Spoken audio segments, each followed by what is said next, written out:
Baik, bismillahirrahmanirrahim. Assalamualaikum warahmatullahi wabarakatuh.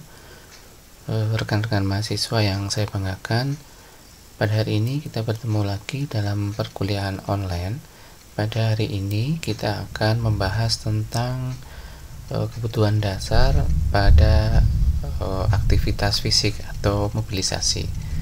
Nah, tentunya rekan-rekan mahasiswa sudah sering sekali mendengar tentang macam-macam dari mobilisasi atau aktivitas tubuh ya.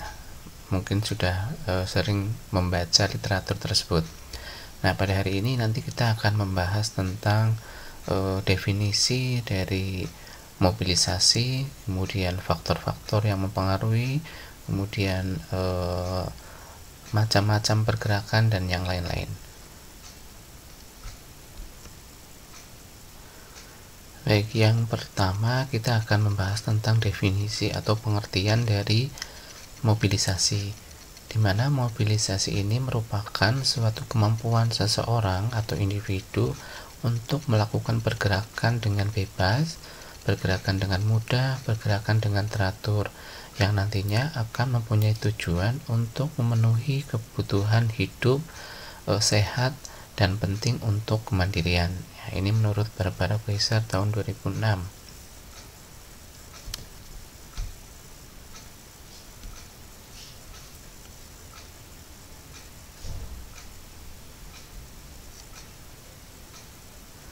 Kemudian definisi dari imobilisasi ya. Tadi kita membahas tentang definisi dari mobilisasi ya, atau suatu pergerakan di mana seorang itu dapat atau mampu untuk menggerakkan secara mudah, secara teratur ya, untuk bertujuan memenuhi kebutuhan hidup yang sehat.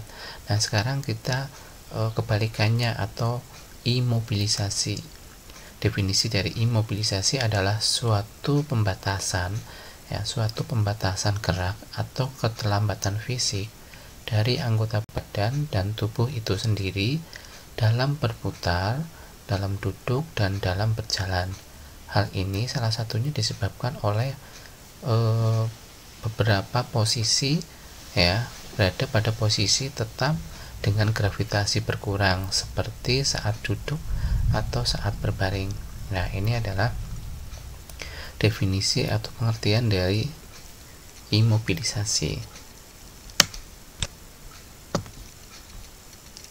Ya, ini perlu digarisbawahi bahwa imobilisasi ini adalah suatu pembatasan gerak atau keterbatasan fisik dari anggota badan ya. Biasanya pasien-pasien yang mengalami luka karena post operasi atau mungkin fraktur atau patah tulang dan patah pada daerah pergerakan tubuh. Ini pasien ini mengalami gangguan imobilisasi.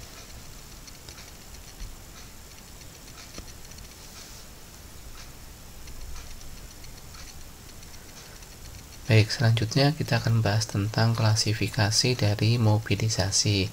Ya, ada dua macam ya klasifikasi. Yang pertama adalah mobilisasi secara pasif. Yang kedua adalah mobilisasi secara aktif. Yang pertama, mobilisasi secara pasif, yaitu mobilisasi di mana pasien dalam menggerakkan tubuhnya dengan cara dibantu oleh orang lain secara total atau secara keseluruhan. Ya, pasiennya tidak bisa bergerak sama sekali ya, pasiennya biasanya koma atau bed rest atau penurunan kesadaran, sehingga kebutuhan aktivitasnya ya dibantu sepenuhnya oleh keluarga, oleh orang lain ataupun oleh perawat. Yang kedua, ini adalah mobilisasi aktif, yaitu di mana pasien dalam menggerakkan tubuhnya dilakukan secara mandiri tanpa bantuan oleh orang lain atau oleh perawat. Ya, jadi pasien biasanya kalau di rumah sakit sebagai contoh, pasien ini sakit tetapi dia masih mampu untuk menggerakkan pergerakan ekstremitas atau anggota tubuhnya ya tanpa dibantu. Jadi sudah bisa melakukan aktivitas secara mandiri. Itu yang dikatakan mobilisasi aktif.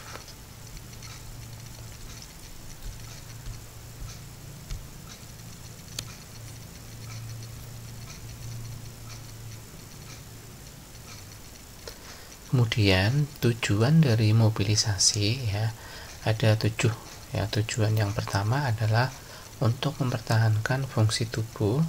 Yang kedua adalah memperlancar peredaran darah sehingga dapat mempercepat penyembuhan luka. Nah, ini penting pada kasus-kasus pasien yang mempunyai luka, baik itu luka postoperasi dan luka-luka yang lain. Ya, itu harus dilakukan pergerakan secara sesuai dengan kebutuhan. Ya. Yang ketiga adalah membantu pernafasan menjadi lebih baik, mempertahankan tonus-tonus otot, kemudian melancar eliminasi, ya, eliminasi urin dan eliminasi BAK dan BAB. Yang keenam adalah mengembalikan aktivitas tertentu sehingga pasien dapat kembali normal dan dapat memenuhi kebutuhan pergerakan keseharian.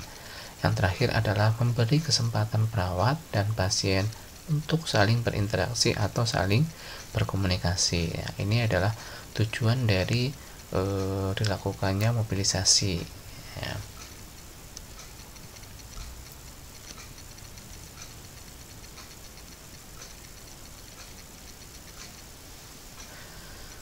Kemudian faktor-faktor apa saja yang mempengaruhi mobilisasi? Ya, yang pertama adalah gaya hidup. Nah, gaya hidup ini gaya hidup yang sehat, sering berolahraga, ya, kemudian mengkonsumsi makanan yang sehat ini dapat mempengaruhi pergerakan kita atau muskuloskeletal, otot tubuh, rangka menjadi sehat. Ya, ini penting sekali. Kemudian proses penyakit, ya, ada kebudayaan, tingkat energi, kemudian usia dan status perkembangan. Ini adalah faktor-faktor yang dapat mempengaruhi mobilisasi fisik pada seseorang.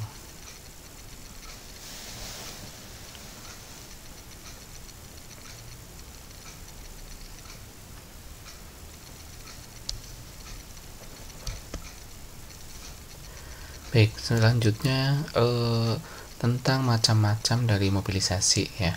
Ada dua macam untuk mobilisasi. Yang pertama adalah mobilisasi penuh, yang kedua adalah mobilisasi sebagian, ya. Mobilisasi penuh itu seperti apa? Jadi mobilisasi penuh ini, ya, berarti seseorang atau individu mampu menggerakkan semua ekstremitas, ya, semua persendian, semua ekstremitas, semua gerakan tubuh, ya, tanpa adanya gangguan. Nah, itu adalah mobilisasi penuh, tanpa adanya bantuan, tanpa adanya gangguan. Yang kedua adalah mobilisasi sebagian. Nah, mobilisasi sebagian ini dibagi menjadi dua, ada mobilisasi temporer, ya, ada mobilisasi permanen. Oke. Mobilisasi temporer ini biasanya disebabkan oleh adanya trauma, ya, atau kerusakan yang sifatnya reversibel. Jadi kerusakan sementara, ya, pada sistem muskuloskeletal atau sistem otot dan rangka pada tubuh seseorang. Contohnya seperti patah tulang, kemudian dislokasi atau gangguan pada persendian yang nantinya dia akan sembuh sendiri. Yang kedua adalah gangguan mobilisasi permanen. Ya, namanya permanen berarti sifatnya adalah menetap, ya, di mana terjadi kerusakan pada sistem saraf, ya, saraf pada area-area organ tertentu. Nah, ini biasanya menetap atau menahun lama kembali pulihnya. Ya, biasanya pada pasien-pasien dengan gangguan neurologi atau cedera pada saraf-saraf tulang, saraf-saraf tubuh, ya. Oke, baik, kita lanjut untuk tahap-tahap mobilisasi pada pasien dengan pasca pembedahan, ya. Jadi pasca pembedahan post operasi, ya, pasien post operasi ini nanti bisa dilakukan beberapa tahapan, ya. Nanti rekan-rekan mahasiswa bisa dipraktekkan besok di ruang perawatan bedah. Jika ada pasien dengan pasca atau post operasi, apa yang harus dilakukan, aktivitas atau mobilisasi seperti apa yang harus dilakukan supaya pasien ini mampu untuk melakukan pergerakan secara mandiri, ya, dan mampu untuk menyembuhkan, mempercepat penyembuhan luka pada pasien post operasi. Nah, pada hari pertama setelah post operasi, ya, 6 sampai 10 jam setelah operasi, ya biasanya pasien ini sudah kembali sadar, dan pasien ini biasanya akan melakukan latihan pernapasan.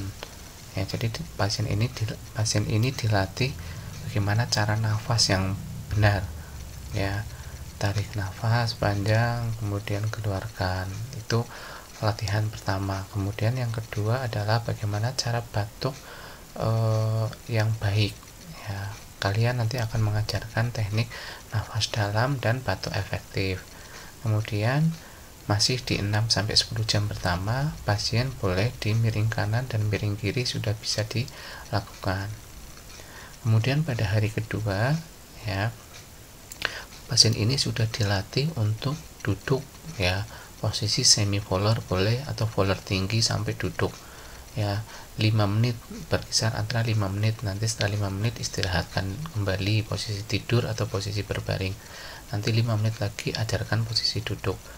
Ya, sambil posisi duduk sambil dilatih gerakan pernapasan dan batuk efektif. Supaya apa? Supaya untuk meningkatkan asupan oksigen atau melonggarkan sistem pernapasan, ya, pada pasien post operasi.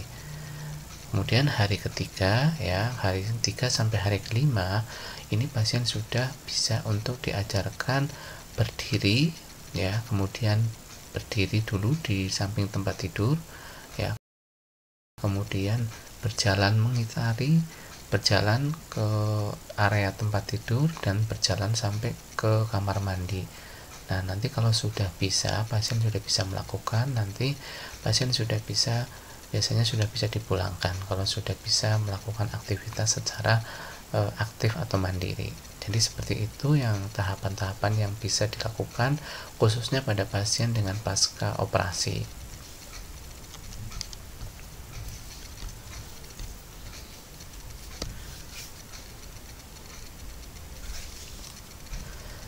Baik, kita lanjut ke body mekanik, ya. Nanti kita akan membahas tentang mekanik body mekanik, kebutuhan mekanik di tubuh.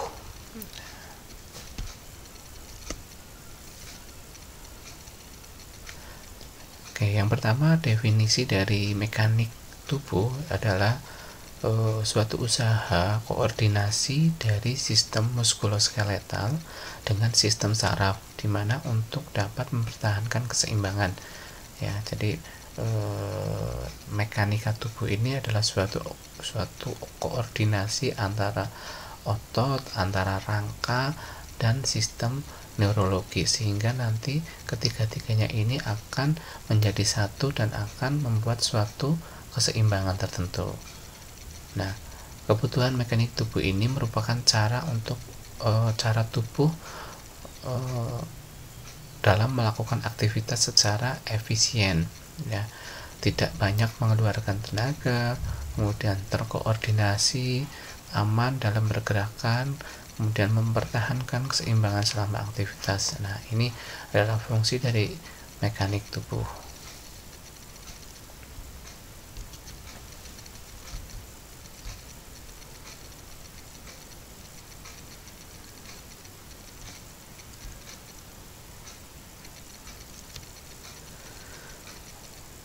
Kemudian untuk prinsip body mekanik, ya, nanti kita akan membahas tentang ada 3 macam prinsip. Yang pertama adalah gravitasi, yang kedua adalah keseimbangan, yang ketiga adalah berat benda. Ya, nanti kita akan membahas satu persatu dari masing-masing prinsip body mekanik.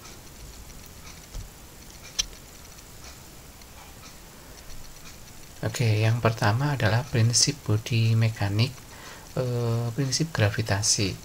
Nah, prinsip gravitasi ini dimana gravitasi ini adalah sebagai sumbu dalam pergerakan tubuh, ya.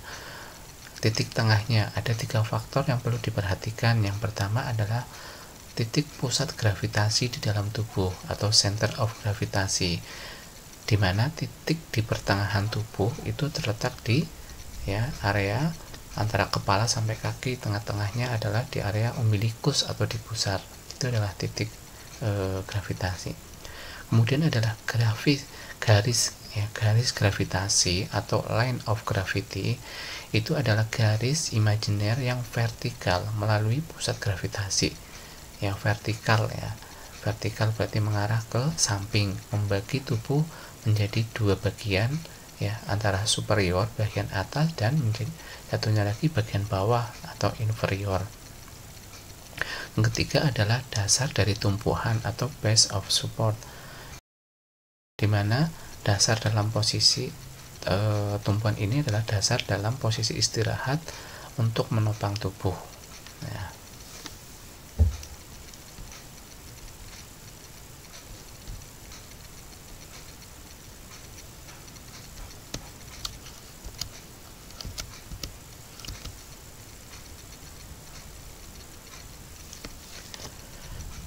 Yang berikutnya adalah prinsip bodi mekanik keseimbangan. Ya, keseimbangan ini dicapai dengan cara mempertahankan posisi garis gravitasi di antara pusat gravitasi dan dasar tumpuan. Ya.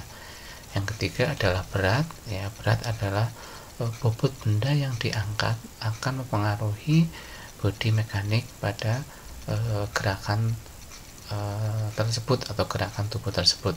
Nah, ini adalah 3 prinsip bodi mekanik, mulai dari gravitasi ya, kemudian ada keseimbangan dan berat.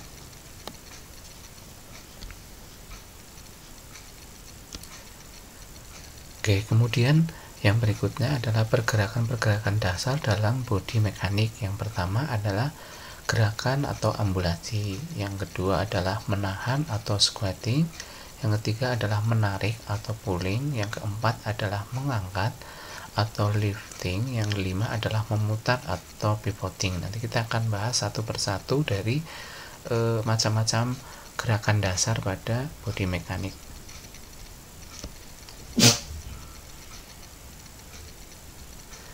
Oke, pergerakan dasar dalam bodi mekanik yang pertama tadi adalah gerakan atau ambulasi.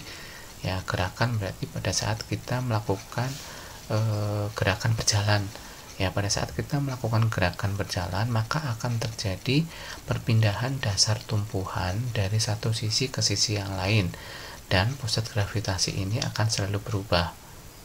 Oke, pada saat berjalan ada 2 fase. Yang pertama adalah fase menahan berat dan fase mengayun.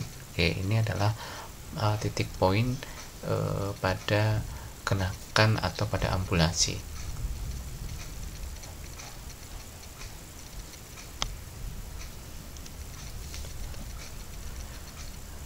Yang selanjutnya adalah menahan atau squatting. Ya, menahan ini akan tergantung pada posisi pada saat kita menahan tumpuan ya. Contohnya orang duduk atau orang berjongkok atau orang membungkuk, ini akan berbeda posisi tubuh kita untuk pada saat menahan ya. Orang yang duduk ya, dia akan karena sudah ada topangan kursi, maka dia yang mampu menahan adalah bagian dari tubuh bagian atas. Kemudian orang berjongkok ya, itu berarti kakinya yang dilakukan penekukan pada area kaki, sehingga kaki ini akan menopang semua anggota gerak. Jadi tergantung posisi dia menahan benda tersebut. Ya, posisi yang tepat dalam menahan perlu mempertahankan tadi gaya gravitasi atau sumbu supaya kita tidak sampai mengalami gangguan atau mengalami cedera pada saat kita menahan posisi. Dalam menahan sangat diperlukan dasar tumpuan yang tepat, yang gunanya adalah untuk mencegah kelainan tubuh dan memudahkan pergerakan yang akan dilakukan tadi ya. Apabila kita menahan benda atau tubuh kita pada posisi yang salah, maka kita biasanya akan terjatuh ya, sehingga akan menyebabkan terjadinya cedera pada tubuh kita, dan biasanya akan menyebabkan gangguan. Nah, ini adalah posisi menahan ya, mulai dari posisi ini ya, posisi jongkok, posisi setengah jongkok, posisi berdiri ya. Ini adalah tumpuan ya, tumpuannya adalah kaki pada posisi jongkok yang menumpu bagian ekstremitas atas. Nah, ini adalah titik sumbunya ya, atau gravitasinya ya. Dia harus posisinya kalau jongkok ya harus ada keseimbangan, dia harus maju ke depan. Kalau posisi lurus, gravitasinya lurus. Ini sesuai dengan prinsip gravitasi.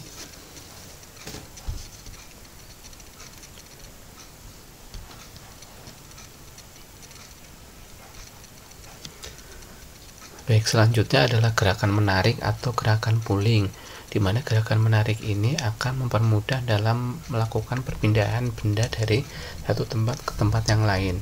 Hal apa saja yang perlu diperhatikan dalam gerakan menarik? Yang pertama adalah ketinggian dari benda atau posisi tersebut ya.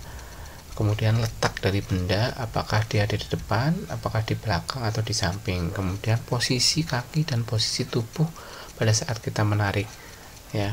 Kita harus condong ke depan, lutut dan kaki harus ditekuk. Ini untuk posisi sempurna pada saat kita menarik benda, sehingga benda tersebut akan mudah pada saat kita melakukan penarikan.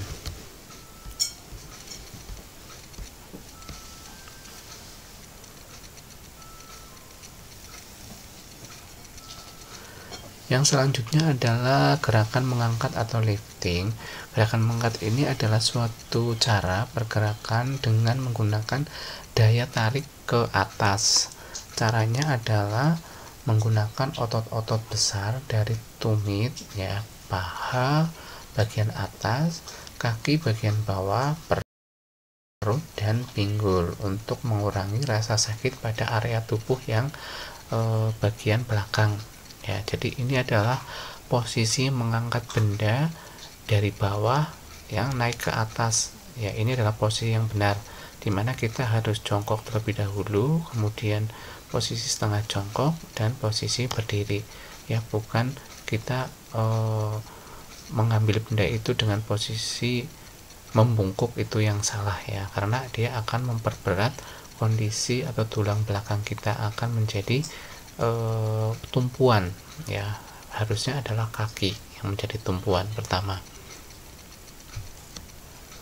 Yang selanjutnya adalah gerakan memutar atau pivoting, di mana gerakan memutar ini dilakukan pada anggota tubuh yang bertumpu pada tulang belakang ya, pada persendian pinggul. Itu adalah gerakan memutar ya. Ini yang harus dilakukan apabila kita melakukan gerakan, maka pusat tumpuan kita adalah di bagian tulang belakang.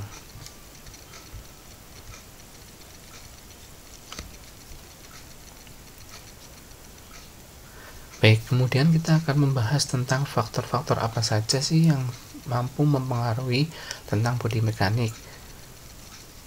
Yang pertama adalah terkait dengan faktor status kesehatan, di mana perubahan status kesehatan ini bisa mempengaruhi pada sistem muskuloskeletal atau sistem pada otot dan rangka dan sistem saraf ya, berupa penurunan koordinasi, di mana biasanya dikaitkan dengan penyakit ya, penyakit pada sistem muskuloskeletal dan sistem saraf yang nantinya akan mempengaruhi penurunan aktivitas sehari-hari.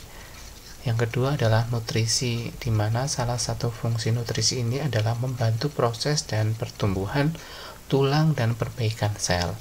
Ya, jangan sampai kita mengalami kekurangan nutrisi. Yang akan terjadi adalah apabila kita kekurangan nutrisi, maka akan mengalami kelemahan pada otot dan akan mudah mengalami suatu penyakit. Contohnya, kita jangan sampai mengalami yang namanya kurang kalsium, ya, kurang fosfor ya, magnesium. Ini yang mempengaruhi tingkat pertumbuhan matriks tulang ya pada tubuh kita. Kalau kita sampai kekurangan vitamin tersebut, kalsium, fosfor dan magnesium, biasanya tulang kita akan menjadi rapuh.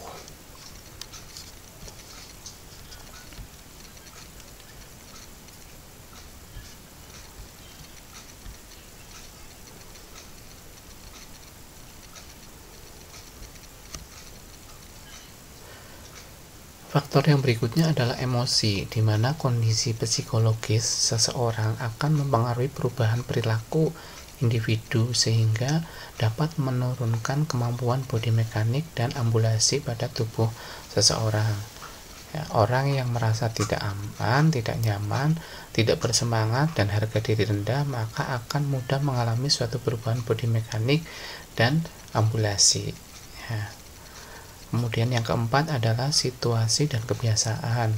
Contohnya, seseorang yang sering mengangkat benda-benda berat akan mengakibatkan perubahan bodi mekanik dan ambulasi. Ya, perubahan struktur tubuh mulai dari otot, rangka, ya ini akan berubah apabila kita melakukan suatu kebiasaan mengangkat berat dibandingkan dengan orang-orang yang jarang mengangkat benda-benda berat. Yang selanjutnya adalah faktor gaya hidup, di mana perubahan pola hidup seseorang akan menyebabkan kondisi stres atau gangguan psikologis. Mungkin ada aktivitas yang abnormal sehingga akan mengganggu koordinasi pada sistem muskuloskeletal dan sistem saraf yang nantinya akan mempengaruhi perubahan bodi mekanik pada seorang. Yang berikutnya adalah pengetahuan, di mana pengetahuan yang baik pada seseorang akan digunakan secara benar dengan mengurangi energi. Sebaiknya penggunaan bodi mekanik yang kurang baik akan berisiko mengalami gangguan koordinasi pada sistem muskuloskeletal dan sistem saraf.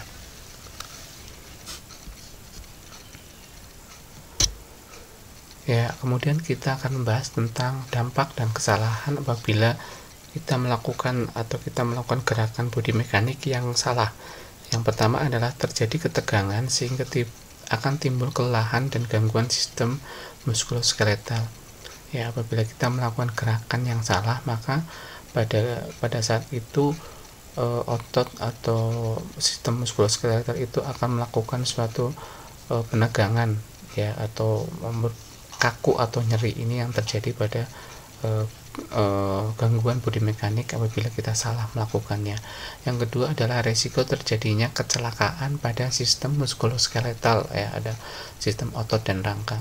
Contohnya apabila seseorang salah dalam melakukan gerakan jongkok atau berdiri, ya, maka akan terjadi gangguan sistem muskuloskeletal, ya, biasanya pada gangguannya pada tulang belakang, ya. Tadi ya contohnya mengangkat, berdiri, jongkok, tumpuhannya yang dipakai itu yang mana, itu yang harus diperhatikan.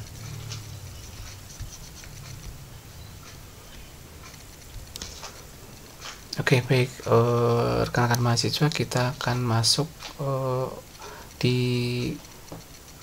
materi postur tubuh, ya. Ini masih berkaitan dengan bodi mekanik dan mobilisasi atau aktivitas.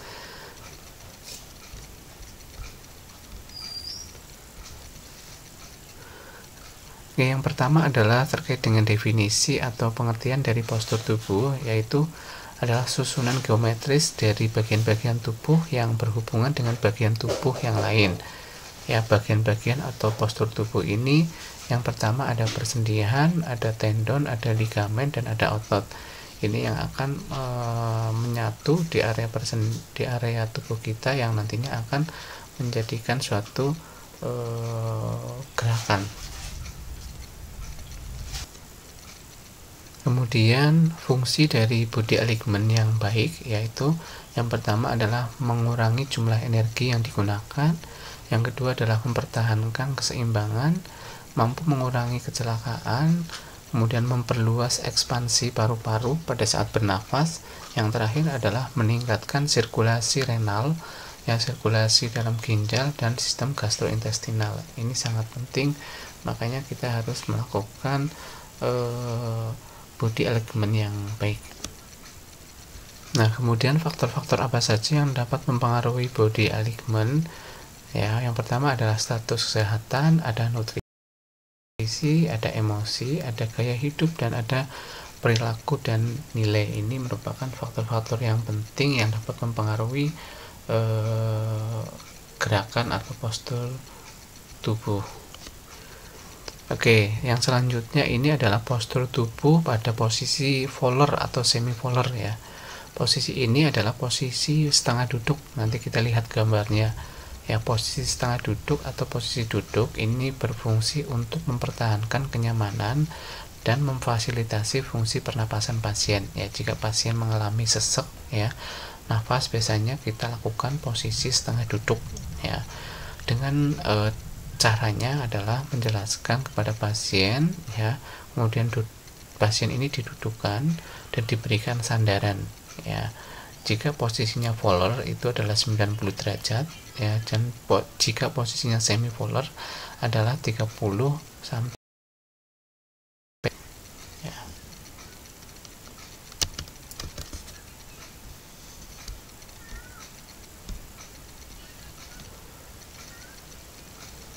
Nah, ini adalah posisi volar ya pada salah satu anggota tubuh ya. Bisa pasien ya, pasien-pasien yang mengalami sesak napas kita lakukan berikan posisi-posisi volar dan posisi-posisi semi volar. Oke, kemudian ini adalah posisi semi volar ya, posisi semi volar 30 sampai 45 derajat. Nah, yang tadi itu yang ini adalah posisi volar 90 derajat, yang ini adalah posisi semi volar atau 30 sampai 45 derajat. Posisi yang berikutnya adalah posisi SIM, di mana posisi SIM ini adalah posisi tubuh dengan posisi miring ke arah kanan atau miring ke arah kiri. Ya, berfungsi yang pertama adalah untuk memberikan suatu kenyamanan, yang kedua adalah digunakan untuk pemberian obat yang melalui anus ya, atau namanya obat-obat supositoria ya. Nah, ini adalah cara pelaksanaannya ya. Pasien dibaringkan ya, kemudian pasien sudah berbaring, kemudian dimiringkan ke arah kiri atau ke arah kanan dengan posisi badan setengah telungkup, kemudian lutut kaki kiri lurus dan paha kanan ditekuk ke arah dada, tangan kiri ke belakang punggung dan tangan kanan ke depan kepala. Nah, apabila posisinya akan miring ke kanan, maka ini posisinya tindakannya dilakukan sebaliknya. Nah, kita akan melihat posisi SIM ya, posisi SIM pada kondisi pasien yang melakukan posisi SIM ya. Posisi miring ya, lutut kaki satu ditekuk, satu lurus, tangan yang satu diarah ke bagian kepala, yang satunya diluruskan. Yang berikutnya adalah posisi dorsal recumbens ya. Posisi dorsal recumbens ini adalah posisi berbaring terlentang dengan kedua lutut difleksikan atau ditarik dan diregangkan ya, berguna untuk perawatan dan pemeriksaan alat genitalia dan selama proses persalinan.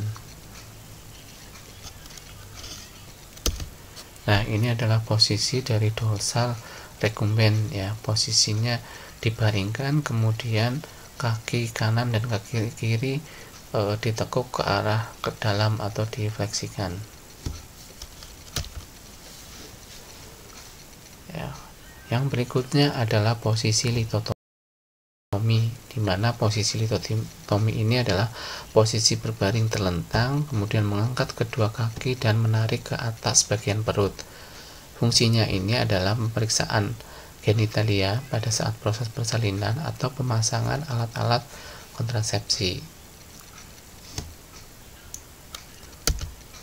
Nah, ini adalah gambar posisi litotomi ya. Hampir mirip dengan posisi dorsal recumbens, cuman ini agak ditarik diangkat ke atas posisinya.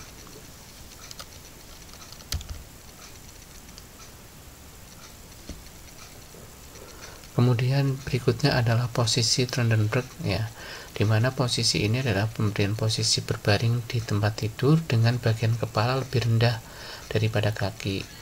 Yang fungsinya ini adalah untuk melancarkan peredaran darah yang menuju ke otak. Nah, ini adalah posisi Trendelenburg.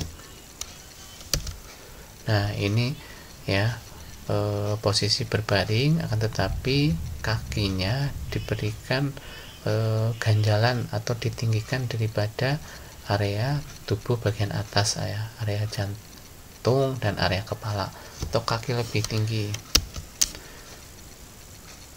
Yang berikutnya adalah posisi genupectoral, di mana posisi ini adalah posisi menungging dengan kedua kaki ditekuk dan dada menempel pada tempat tidur. Fungsi dari posisi genupectoral ini adalah untuk pemeriksaan daerah rektum dan sigmoid dan membantu ibu hamil yang janinnya biasanya letaknya sungsang atau berbalik. Nah, ini adalah posisi genupectoral.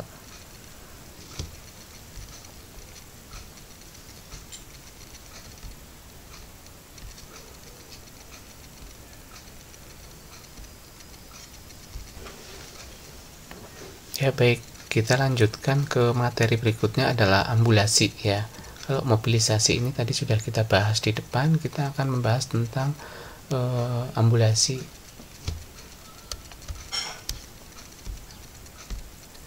Oke, pengertian atau definisi dari ambulasi adalah suatu upaya seseorang untuk melakukan latihan jalan atau berpindah tempat. Ya, biasanya pasien kalau di rumah sakit, ya, bagaimana cara berpindah tempat dari tempat tidur menuju ke kursi roda, ya, atau kursi roda menuju tempat tidur, atau tempat tidur menuju ke brankar dan yang lain-lain. Ini adalah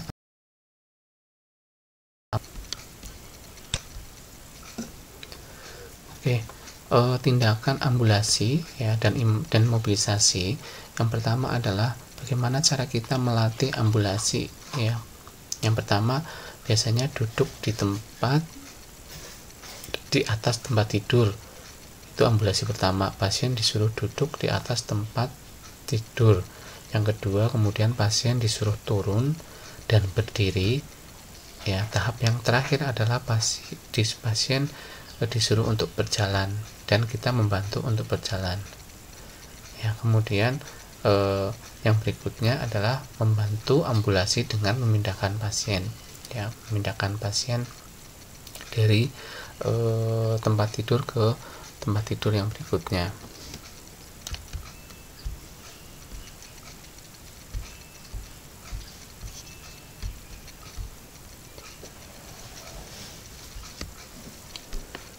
Yang berikutnya adalah bagaimana cara latihan ambulasi. Yang pertama adalah pasien didudukkan di atas tempat tidur. Caranya adalah kita menjelaskan prosedur ke pasien dengan cara yang pertama, anjurkan pasien untuk meletakkan tangan di samping badannya dengan telapak tangan menghadap ke bawah. Kemudian perawat berdiri di samping tempat tidur pasien, lalu letakkan tangan pada bahu pasien. Kemudian bantu pasien untuk duduk dan beri topangan bantal di bagian belakang. Nah, ini gambar pada saat kita memberikan posisi pasien untuk duduk di atas tempat tidur. Yang berikutnya adalah latihan ambulasi untuk turun dan berdiri.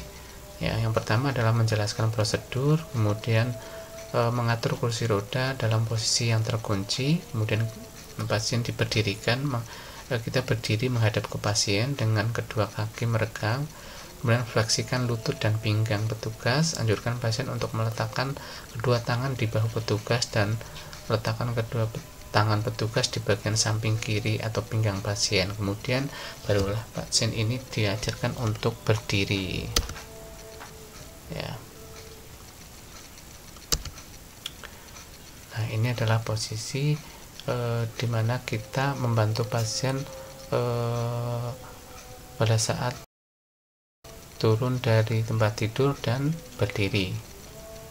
Ya, kita berada di bagian depan pasien. Yang berikutnya adalah latihan membantu pasien untuk berjalan, ya, dimana anjurkan pasien untuk meletakkan tangan di samping badan atau memegang telapak tangan petugas, kemudian berdiri di samping pasien dan memegang telapak tangan bagian lengan dan bahu pasien, kemudian bantu pasien untuk latihan jalan. Ini adalah gambar dimana kita atau perawat membantu pasien untuk berjalan. Kita berada di samping kanan atau samping kiri. Yang berikutnya adalah membantu pasien ambulasi dengan cara memindahkan pasien. Ya, memindahkan pasien tentunya kita membutuhkan 2 atau 3 perawat untuk memindahkan satu pasien. Ya, perawat berada di samping, ya, berdiri di hadapan pasien atau samping pasien, kemudian silangkan tangan pasien ke depan dada, ya, kemudian lutut pasien ditekuk, ya, kemudian masukkan tangan petugas ke bagian bawah tubuh pasien, ya.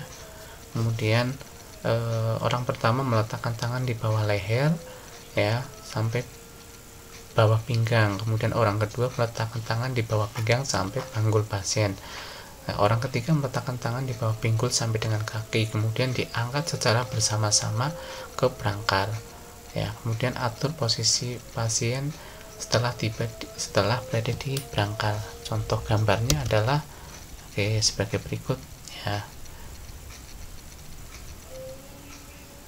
Nah, ini adalah posisi cara kita untuk memindahkan pasien dari tempat tidur ke brangkar, ya. Oke, tadi kita sudah membahas tentang aktivitas, mobilisasi, ambulasi, kemudian body mekanik dan body alignment. Nanti silakan mahasiswa review kembali, dibaca kembali materinya, atau bisa juga menambahkan materi dari beberapa literatur yang terbaru atau jurnal-jurnal yang terbaru. Itu saja yang bisa saya sampaikan. Terima kasih. Wassalamualaikum warahmatullahi wabarakatuh.